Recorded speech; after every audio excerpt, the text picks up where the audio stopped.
शुभ संध्या बच्चों। आज हम अष्टम वर्गीय रुचिरा का द्वितीय भाग श्लोक नंबर 4 पढ़ेंगे। पीत्वा रसम तु कटुकम मधुरम समानम माधुर्यम एव जनयेत मधुमक्षिका आसो संतः तथा एव समसज्जन दुर्जनानां श्रुत्वा वचः मधुर सूक्त रसम सृजन्ति। सर्वप्रथम एक एक शब्द का अर्थ हम देखेंगे। पीत्वा पीकर, रसम रस, तू तो, या अथवा भी कर सकते हैं यहाँ पर। कटुकम कड़वा, मधुरम मीठा, समानम समान रूप से, माधुर्यम मधुर, एव ही, जनयेत पैदा करती है, असो यह। असो शब्द स्त्रीलिंग का है। असो शब्द स्त्रीलिंग का है। यह मधुमक्षिका मधुमक्खी, हनी बी, तथैव उसी प्रकार,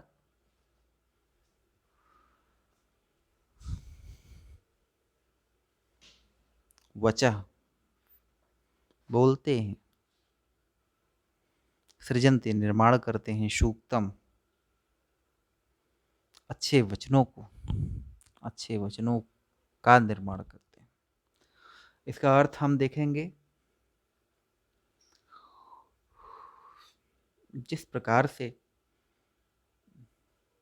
यह मधुमक्खी पीत्वा रसम तो रस पी करके, किस प्रकार के रस को पी करके, कटुकम मधुरम समानम कड़वा और मधुर रस समान रूप से पी करके, माधुर्यम एव मधुर रस ही, जनित पैदा करती है, उत्पन्न करती है, मीठा रस ही उत्पन्न करती है। जिस प्रकार यह मधुमक्खी कड़वे और मधुर रस को समान रूप से पी करके मीठा रस ही उत्पन्न करती है, उसी प्रकार जो सज्जन लोग होते हैं, संत लोग होते हैं, साधु लोग होते हैं, वे दुर्जन और सज्जन अर्थात दुष्ट और अच्छे लोगों के वचनों को एक समान रूप में सुन करके क्या करते हैं, मधुर सूक्ति रूपी रस का निर्माण करते हैं, मधुर वचन ही बोलते हैं। ओके, समझ में आया? ठीक है विद्यार्थियों, अगले क्रम को बढ़ाते हुए 5वें दोहे पर, सॉरी 5वें श्लोक पहुंचते हैं। विहाय, क्या है? विहाय पौरुषम यो हि देवम एव अवलंबते, देवम एव अवलंबते, प्रासाद सिंहवत तस्य मूर्धिन तिष्ठन्ति वायसा। अर्थात क्या है? अर्थात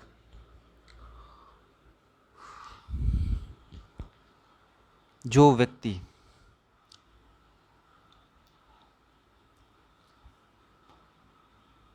निश्चय रूप से, जो व्यक्ति बिल्कुल ही पुरुषार्थ छोड़कर, पौरुषम यो ही, जो व्यक्ति पुरुषार्थ मेहनत या परिश्रम को ही का अर्थ है निश्चय से ही, निश्चिंत रूप से जो व्यक्ति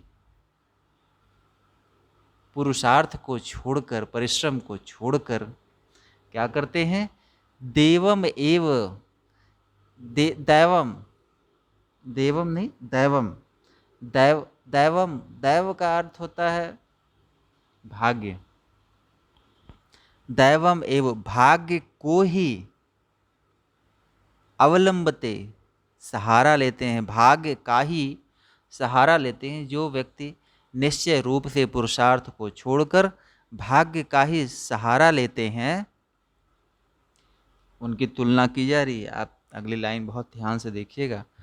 प्रासाद सिंहवत, प्रासाद का अर्थ होता है महल, महल के द्वार पर तिष्ठन्ति, बैठे हुए, सिंहवत, सिंह की तरह, महल के द्वार पर, प्रासाद सिंहवत का अर्थ होता है महल के द्वार पर बने सिंह की तरह होते हैं ऐसे लोग जो पौरुष को छोड़कर, मेहनत परिश्रम को छोड़ करके भाग्य का सहारा लेते हैं। ऐसे लोग महल के द्वार पर बैठे सिंह की भांति होते हैं। तस्य, उसके, मूर्धनि, सिर पर, मूर्धनि सिर पर, तिष्ठन्ति, बैठते हैं, वायसा, कौवे, वायसाह का अर्थ है कौवे।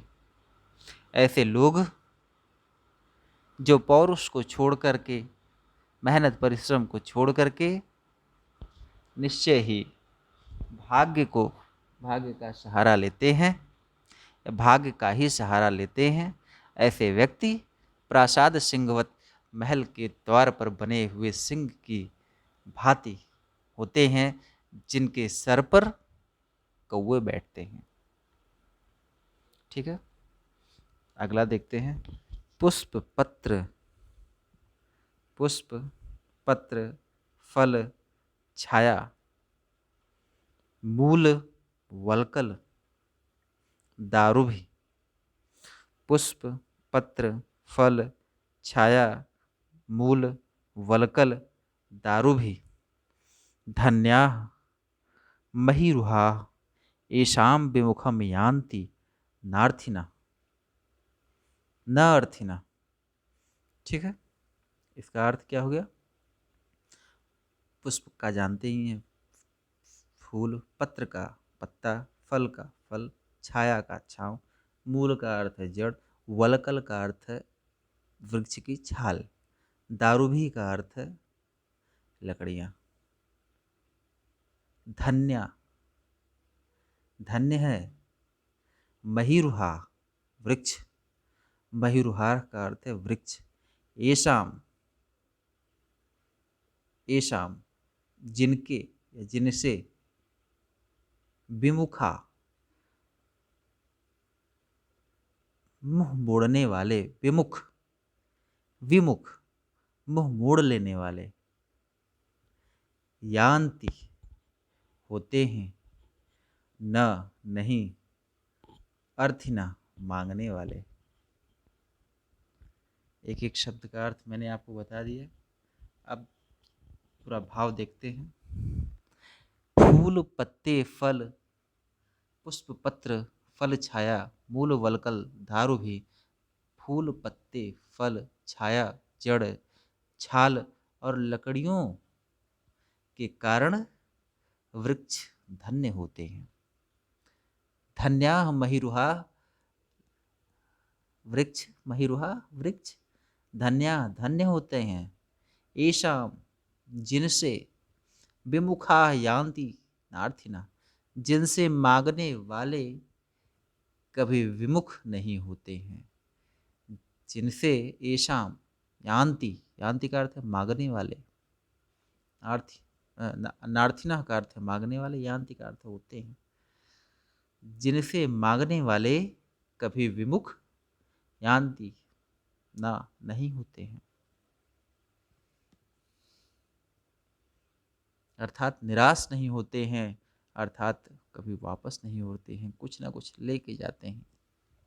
कुछ नहीं पाएंगे, पूरा नाश हो गया है वृक्ष, तो उसका मूल ही, उसका जड़ ही उखाड़ ले आते हैं। वह वृक्ष अपना जड़ देने का प्रयत्न करता है, कुछ न कुछ जरूर देता है वो। अर्थात वृक्ष सदैव, इसका भाव हम देखने का प्रयास कर रहे हैं, तो भाव इसका निकल रहा है कि जो वृक्ष होते हैं वो सदैव परोपकार करते रहते हैं। वह अपने शरीर के अंगों को सदैव लोगों की भलाई में ही लगा देते हैं। हमें भी वृक्ष की तरह होना चाहिए, अपने लिए नहीं अपितु समस्त जीवों की सेवा के लिए तत्पर रहना चाहिए। अंतिम श्लोक देखते हैं सुभाषितानी का। अंतिम श्लोक क्या है? चिंतनीया ही विपदाम, चिंतनीया ही विपदाम आदावेव प्रतिक्रिया, आदावेव प्रतिक्रिया न कूपखननम युक्तम प्रदीप्ते वह्निना गृहे। अब इसका हम शब्दार्थ देखेंगे, शब्द का अर्थ देखेंगे। कूप खननम, कुआं खोदना, वह्निना,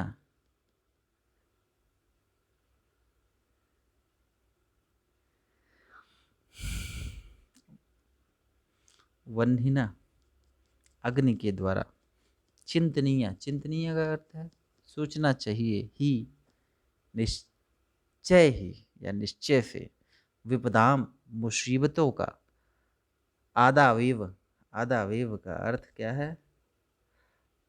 आदावेव का अर्थ है आदव एव, आदव एव प्रारंभ में ही, आदि में ही, आदव एव आदि में ही, प्रारंभ में ही, प्रारंभ से ही, प्रतिक्रिया समाधान या उपाय। प्रतिक्रिया का क्या अर्थ है? समाधान या उपाय।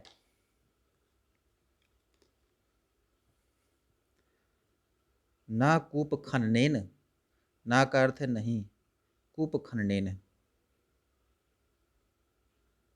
कुआं खोदना, युक्तम युक्ति युक्त होगा, उचित होगा, प्रदीप्ते जलने पर, वह्निना अग्नि द्वारा, गृह घर। हमें क्या करना चाहिए? मनुष्य को क्या करना चाहिए? निश्चय ही विपत्ति का शुरुआत से ही समाधान सोचना चाहिए। चिंतनीय ही विपदाम आदावेव प्रतिक्रिया, निश्चय ही मुसीबतों का शुरुआत से ही, अर्थात हमें पहले ही सावधान रहना चाहिए, पहले से ही इलाज समाधान सोचना चाहिए। जिस प्रकार घर के जलने पर कुआं खोदना उचित नहीं होता है, उसी प्रकार विपत्ति के आने के बाद इलाज ढूंढना उचित नहीं होता है। समाधान पहले ही विचार करके रखना चाहिए। जिस प्रकार प्रत्येक, इसका भाव देखेंगे, प्रत्येक मनुष्य को समस्या का प्रारंभ से ही समाधान ढूंढ के रखना चाहिए, जिससे यदि किसी प्रकार का कोई भी दुख, कष्ट या समस्या आता है तो उसका समाधान हो जाए, क्योंकि बुरा वक्त आने पे समाधान संभव नहीं हो सकता है। आपका ये अष्टम वर्गीय रुचिरा का प्रथम अध्याय समाप्त होता है। आपको जैसा कि मैंने होमवर्क दिया हुआ था, आप सभी लोग जो शब्दार्थ लिखा हुआ है, ये शब्दार्थ आपका होमवर्क आप करके आएंगे। तत्पश्चात हम अभ्यास कार्य की ओर आगे बढ़ेंगे।